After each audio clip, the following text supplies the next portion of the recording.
Rami Khouri is the Director of Global Engagement at the American University of Beirut. He joins us live now from Boston. Welcome to the programme. Firstly, let me ask you, how significant do you think is Benjamin Netanyahu's statement about the Philadelphia corridor? You know, it's hard to take anything that Netanyahu says totally factually. But he's constantly negotiating, he's constantly boasting, he's bluffing, he's appealing to different audiences. He wants his domestic audience to feel reassured. He wants to scare the Palestinians.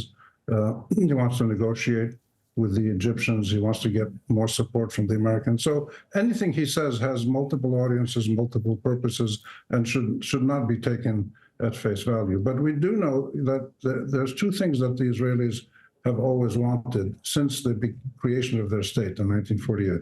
They want territory and security, a territory for security, to be secure.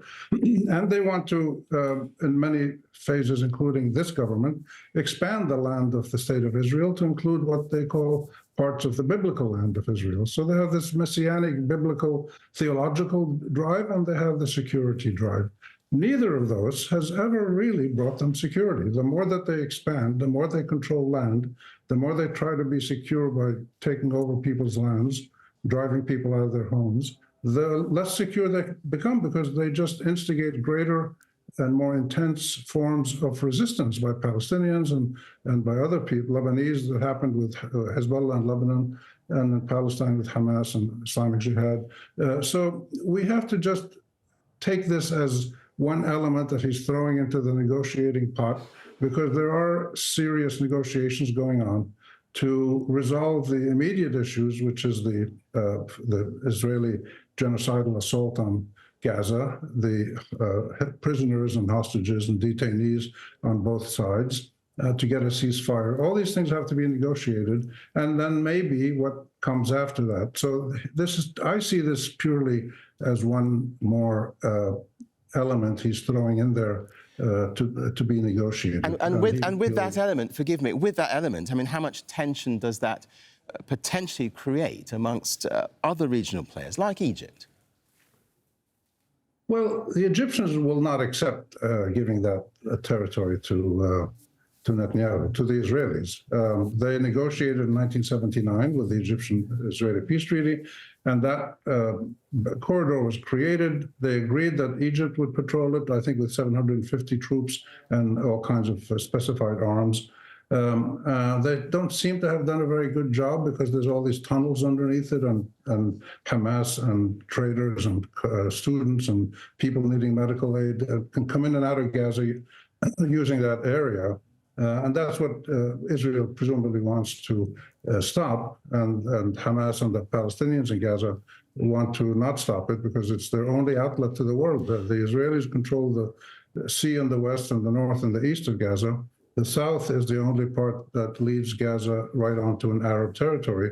It's also where the leaders of Gaza, of Hamas and other groups, community leaders, educators, industrialists, whatever, they can come in and out of Gaza using that route. So given what you say then, what could this mean for the population of Gaza going ahead, who are already suffering so much from this war? Well, this is, again, an unknown, because we're in the middle of an intense military assault by Israel and an intense diplomatic negotiation. And in the context of both of those, both sides are going to say things that try to give them more advantage.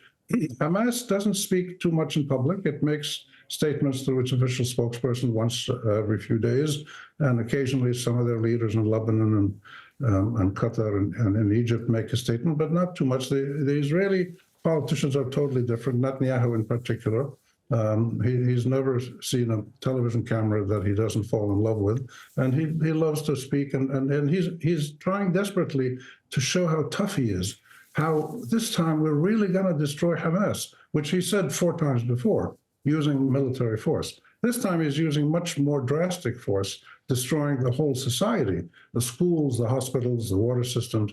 But this is part of it. You have to see him as part of this sort of performance, political performance. It's serious stuff. You're talking about a state that was attacked on October 7th to a limited extent, and then it responded with this massive, unlimited assault back on Gaza. But this is a political process, and he wants to make it a point to his people that this is what he's going to do, because there's a huge amount of opposition to him inside Israel. Also, he may be doing this partly to come up with a negotiating a card that he can trade in to get more arms from the U.S. Maybe the Egyptians will play along at some point and get more aid if they allow something. Maybe they'll say, let's do joint patrols. I'm just guessing. I have no evidence for this.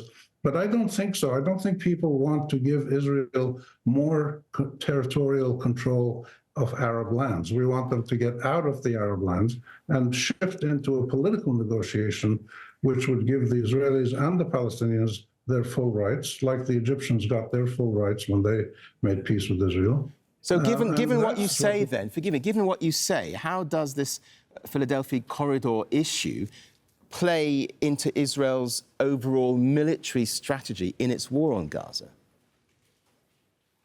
Well, Israel thinks it's very important because they feel that Hamas has been getting a lot of its military equipment through there. But if they're going to destroy Hamas, as they say, then that Hamas is not going to be there to get more equipment.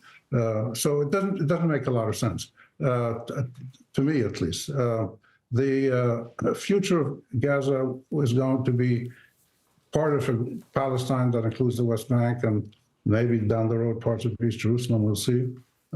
These are all factors that have to be negotiated, and there's no way you can guess what they are now. But there's Gaza. Clearly, he says Netanyahu says that Gaza has to be demilitarized. And he used a crazy term the other day that the population has to be de-radicalized. I mean, this is television, CNN stuff. This is performance for the world. It is not serious political statesmanship. But this does give you a hint that security is so important to them, which is understandable given what they suffered under white racist Europeans and Russians and North Americans 70, 80, 100 years ago. Security is so important to them that they want to defend it, and they see land, controlling other people's lands, as bringing them security, but it doesn't. So they're obsessed with this, and this is another way they've done this. And they tried in Lebanon. They controlled Gaza. They got out of Gaza. They got out of Lebanon. They still encircle Gaza, but they want this piece of land because it will give them total encirclement of Gaza. It will leave no outlet for the people of Gaza to come and go without having to pass through some kind of Israeli checkpoint. And this is not going to be acceptable. Hamas won't accept it. The PA won't accept it. Nobody will accept this.